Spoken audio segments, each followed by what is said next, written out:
Mesdames et messieurs, bienvenue sur ce nouveau flash d'information. Le président de la transition pose la première pierre du monument des militaires. La geste a été effectuée en présence du Premier ministre, du président du Conseil national de transition et de la hiérarchie militaire et des officiers de Burkina Faso et Niger. Présents dans notre pays dans le cadre de la Confédération des États du Sahel AES.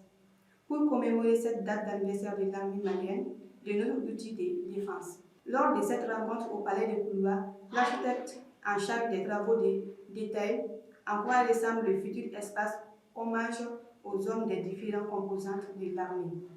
Ceux-là qui ont payé leur vie pour que le Mali demeure.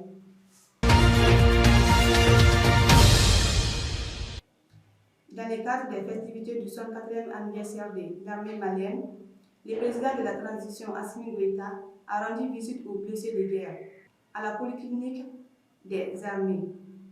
Il était accompagné par le président du Conseil national de transition, les ministres, les premiers ministres, les ministres de la Défense des anciens combattants et plusieurs membres du gouvernement. Le président de la transition a partagé un repas avec les blessés de guerre à cette occasion pour leur témoigner toute la reconnaissance du peuple malien. Cette visite a été couronnée par une remise de décorations aux blessés de guerre.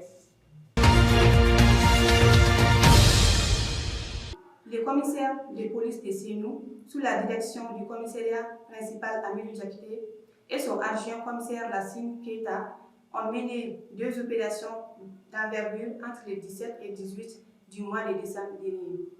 La première a été permis d'interpeller deux individus en possession d'un pistolet artisanal et des produits stupéfiants.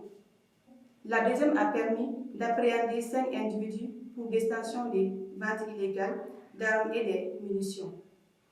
Le commissaire chargé de Sénou a salué le travail des hommes et les encouragé à poursuivre leurs efforts.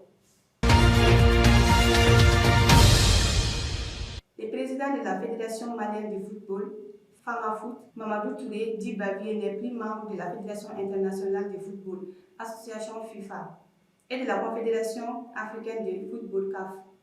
L'annonce a été faite par l'intéressé lui-même via un communiqué publié la semaine dernière. C'est tout pour ces flash info. Merci de l'avoir suivi et à très bientôt.